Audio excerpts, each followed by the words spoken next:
Hey everybody, Coach Wharton here with Online Bike Coach, and in today's Moxy Daily Ditty, we're going to take a look at some Zonneveld intervals and why the Moxy is so good at pointing out the work that you're doing. We're going to start by taking a look at the big overall picture. This was about a 180-minute workout, and every one of my long intervals showed higher resaturation rates to prove that I was ready. We're going to add in the hemoglobin. And once again, I'm sorry about the glitch here, but you can sort of see a nice steady growth in those last two. And I ended up at a pretty high saturation rate. I'm really excited about that. More is more in the hemoglobin world. Now, let's zoom in on the first interval. We started off at about a 77% saturation. I then performed about 6 intervals that were just above the threshold. They were in the 105 to 110% range for wattage. And you can see an immediate desaturation as we go into the interval. I got it down into the single digits, and I've just been doing that a lot lately, but I know it's good data. And then take a look at here. Let's zoom in on the resaturation. So we start getting resaturation. We're at 6%. And about, let's see, this is at 38 minutes and 21 seconds. So here we are at 34 seconds. So that's about 14 seconds later. I get all the way back up to about 17 or 18% resaturation before the next interval begins. That's really, really good. So we're going to take the zoom again, and I'm going to take the watts away. And we're just going to look at the desaturation and the resaturation. Now, why do we do this? We do this so that we can literally take a lactate bath. And I'm not going to do lactate testing because it's invasive. We can certainly spend more money on it, but when you've got one of these, you can literally get the data that you need, and it's giving you updates on a half a second basis.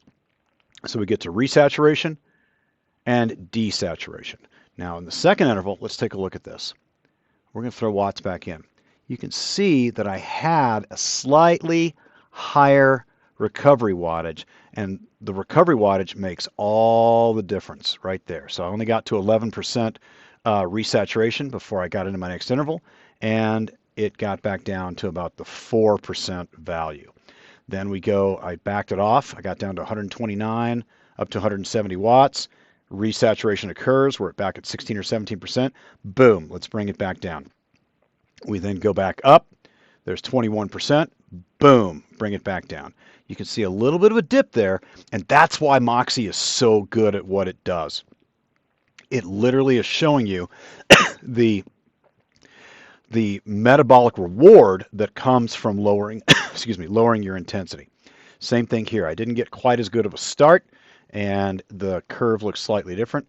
Now on this last one, you can see that I held a lot, and then I kept it a little bit lower on the overall intensity, kept it below 300 watts, and you can see that I didn't get down into the single 6% digits until I got very, very close to the very end. Now, let's throw in good old-fashioned heart rate, and what you see is it's moving. It's in the 179 to 165 range. I don't know quite what that glitch was right there. I think it may have just been me standing up or a muscle shift or something like that.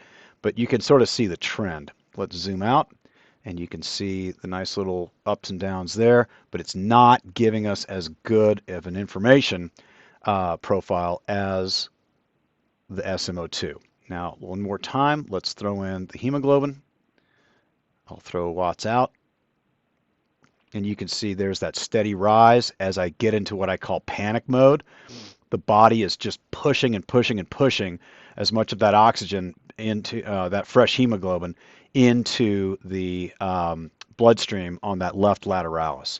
Kind of fun to see there. Now, let's look at one other thing. This is kind of fun. I still think there's something to respiration rate. And for me and for most of my clients, VT2, ventilatory threshold 2, occurs at about 40 to 42 breaths per minute. So here's 40 breaths per minute. The graph is on the right-hand side. You can see that I stayed in the mid to high VO breath respiration rate for most of the 11 minutes that this interval set required. Didn't come down again until the saturation was already back up into the 70s. So I definitely was paying a metabolic price. This is kind of fun. When we take a look at the results, interestingly enough, we get a VO2 max training effect. That is what I was looking for. I wanted to get a threshold to VO2, and the metabolic panel assessment showed that I spent some time achieving that. Now let's look at one other thing.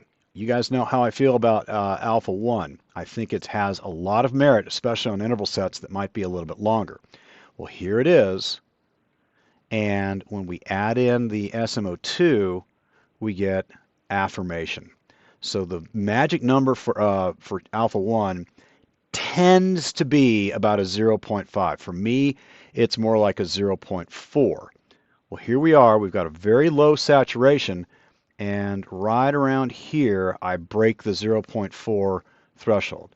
It's hovering, it's hovering, it's hovering, but in that last critical minute, 3.9, 0.37, 0.34, 0.30, 0.282.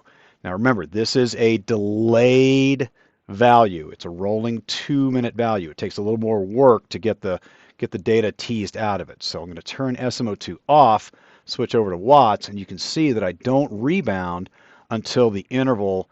It really doesn't rebound at all, to be honest. And so this is a lactate soak right here that is at or near the threshold zone, and I don't get back up to a 1.0 or higher until roughly, let's just see here. Yeah, here I am.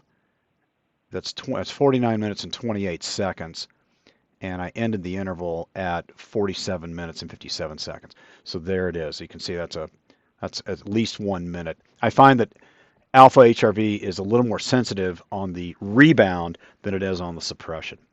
Anyway, that's really about it. I think that we should all be using the saturated muscle oxygen for the acute analysis of things. It also gives us a level of stability so that we know how long we can hold that supply and demand. And if that number does get too low, then we know that we are truly on borrowed time. That's about it, and enjoy the ride.